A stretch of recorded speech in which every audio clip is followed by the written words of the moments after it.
અજીઝના સલાબતપુરા વિસ્તારમાં એક 34 વર્ષીય યુવકે ફાંસો ખાઈને આપઘાત કરી લીધો હતો।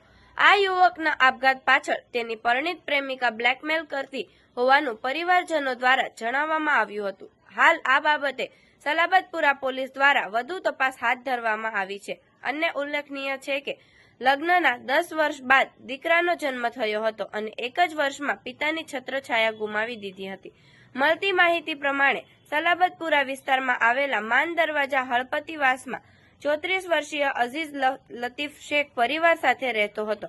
પરિવારમાં માતા પિતા, પત્ની અને 1 વર્ષનો દીકરો છે। અઝીઝ પહેલા શર્ટ વેચવાનું કામ કરતો હતો। હાલ તે માર્કેટમાં પાર્સલ ઉચકવાની કામગીરી કરીને પરિવારનું ગુજરાન ચલાવતો હતો।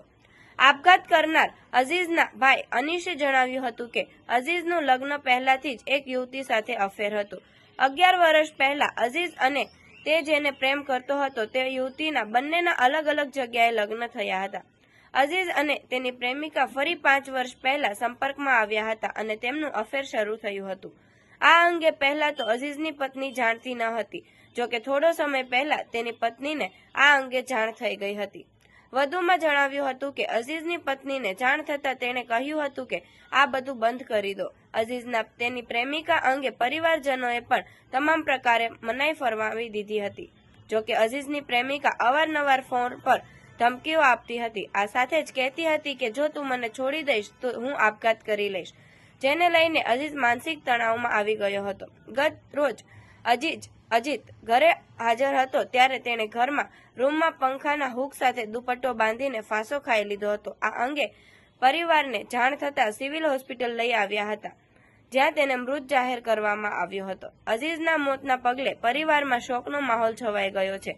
અન્ય ઉલ્લેખનીય છે કે લગ્નના 10 વર્ષે પુત્રના જન્મ થયો અને એક જ વર્ષમાં એ પુત્રને પિતાની છત્રછાયા ગુમાવી દીધી છે। અઝીઝના મૃતદેહને પોસ્ટમોર્ટમ અર્થે સિવિલ હોસ્પિટલ ખસેડવામાં આવ્યો હતો। આ સાથે જ સલાબતપુરા પોલીસ દ્વારા પરિવારજનોના નિવેદન લેવામાં આવ્યા છે, જ્યારે પરિવારજનોના આક્ષેપોનો લઈને પોલીસ દ્વારા પણ તપાસ હાથ ધરવામાં આવી છે। વધુ કાર્યવાહી સલાબતપુરા પોલીસ દ્વારા હાથ ધરવામાં આવી છે।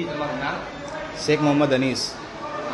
જેમને આપઘાત કર્યો છે એમનું નામ શું છે? શેખ અઝીઝ। એના કેટલી ઉંમર છે અને કેટલા પરિવારમાં એના અમે 4 ભાઈ છે ને મમ્મી છે ને એમની વાઈફ ને અમે સાથે રહેતા હતા। એટલે એમને કેટલા સંતાન? એમની 34 વર્ષનું છે એ રહ્યો। અને એમના સંતાન કેટલા? એક જ, પણ 10 વર્ષ પછી એના સંતાન થયું એને લગ્નને થયા પછી। શું કામકાજ કરે? એ આમ પહેલાં શર્ટ વેચતો હતો લારી પર, પછી હમણાં એ ધંધો નહીં હતો તો હમણાં રોજગાર પર જ આવતો હતો માર્કેટમાં ફોલ્ડિંગ કરવા માટે। શું ઘટના બની અને ક્યારે બની? કાલે એમને એનું કંઈ અફેર હતું પહેલાં, એ કંઈ રોજીના કરીને એનું નામ છે। પહેલાં એ 10 વર્ષથી એનું પણ અફેર છે એની જોડે, પણ મમ્મી ના એની જોડે શાદી કરીને ના પાડી લેતી અને એ લોકો પાછા હમણાં 5 વર્ષ પછી મહિલા તો ત્યારથી એ લોકોનો અફેર ચાલે છે। હવે એ એની જોડે વાત કરતો હતો તો એની વાઈફને પણ ખબર પડી ગઈ। એ વાઈફે એને કીધું કે આ તું એને છોડી દે પછી મને છોડી દે, તો એ બંનેને ના પાડી કે ના હું તને તો નહીં છોડીશ અને એને હું કંઈ પણ કરીશ, છોડી દેવાય એવું હોય તો થોડીક વાર પછી। પણ એને ધમકી આપતી હતી કે તું મને છોડી દેશે ને તો હું પછી આપઘાત કરી લઈશ એવું કરીને। તો પછી એને પણ એ છોડવા માટે હિચકચાતો હતો। પછી એવી રીતે પછી હમણાં સુધી ચાલતો હતો અને કાલે અચાનક એને લાસ્ટ વાત એની જોડે શું થઈ શું નહીં ખબર, પણ અચાનક એ સુસાઇડ કરી લીધું ભાઈએ। હવે તમારી શું માંગ એ જ છે કે મારા ભાઈને ઇન્સાફ જોઈએ કે એના લીધે મારા ભાઈએ આપઘાત કરી છે। હવે એમના પરિવારનું કોણ આધાર છે? હવે તો એની વાઈફના પણ મમ્મી પપ્પા નથી, એની બડીમાં જોડે રહે છે અને હમણાં તો અમે છે એની જોડે જે છે ને એક નાનો છોકરો છે, હમણાં વર્ષનો છે એનો છોકરો। અવનવા સમાચાર જોવા માટે જોતા રહો P24 ન્યૂઝ ગુજરાત।